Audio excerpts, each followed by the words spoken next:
Hello दोस्तों, स्वागत है आपका हमारे YouTube channel only defence life 94 में।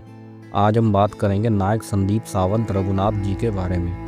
जब साल 2020 में हम सब नए साल की खुशियां मना रहे थे, तो उसी साल के पहले दिन यानी 1 जनवरी 2020 को नायक संदीप सावंत जी देश के प्रति अपना फर्ज निभाते हुए वीर गति को प्राप्त हो गए थे। इनका जन्म महाराष्ट्र के सतारा जिले के मुंडे गाँव में हुआ था।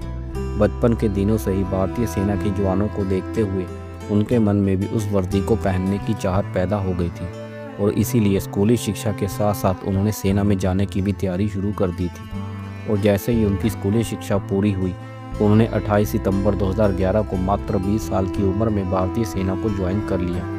उन्हें भारतीय सेना की मराठा लाइट इन्फेंट्री रेजिमेंट की 16वीं बटालियन में भर्ती किया गया था। अपनी सर्विस के दौरान उन्हें भारत के जिस राज्य में भी ड्यूटी दी गई, उस ड्यूटी को उन्होंने पूरी बहादुरी से निभाया था।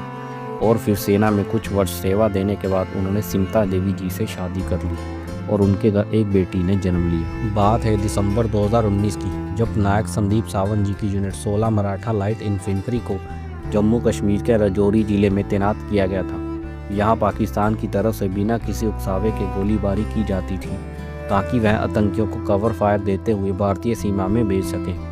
पर हमारे बहादुर जवान पूरी मुस्तैदी से अपनी अपनी ड्यूटी को निभाते हुए आतंकियों की हर कोशिश पर नाकाम करते थे। इसी दौरान सेना के जवानों को जानकारी मिलती है कि कुछ आतंकी नौशहरा सेक्टर में खारी थरियात जंगल के माध्यम से भारतीय सीमा में घुसने की फिराक में है। उन आतंकियों को रोकने का जिम्मा 33 राष्ट्रीय राइफल और 16 मराठा लाइट इन्फेंट्री के जवानों को सौंपा गया था।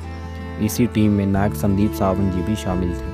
31 दिसंबर 2019 की रात को सेना द्वारा तलाशी अभियान शुरू किया गया ताकि आतंकियों की घुसपैठ को रोकते हुए उन्हें मार गिराया जाए। कुछ ही देर बाद सेना द्वारा आतंकियों को ढूंढ लिया जाता है और दोनों तरफ से भारी गोलीबारी शुरू हो जाती है। जंगल में घना अंधेरा होने के बावजूद नायक संदीप सावंत जी और उनकी यूनिट और 33 राष्ट्रीय राइफल के जवान आतंकियों पर ताबड़तोड़ गोलीबारी करते हैं और आतंकियों की घुसपैठ को नाकाम कर देते हैं। और इस सब कार्रवाई में नायक संदीप सावंत जी और राइफलमैन अर्जुन थापा जी गंभीर जख्मी हो गए थे। उन्हें इलाज के लिए सेना अस्पताल भर्ती करवाया गया, पर हमारे दोनों बहादुर जवान वीर गति को प्राप्त हो जाते हैं। नायक संदीप सावंत जी अभी मात्र 29 साल के थे, जो कि नए साल की शुरुआत के साथ ही देश के प्रति अपना फर्ज निभाते हुए शहीद हो गए।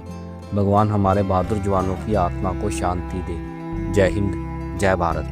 ऐसे और जाबाज सैनिकों की स्टोरी सुनने के लिए आप हमारे YouTube channel only defence life 94 को सब्सक्राइब करें। जय हिंद।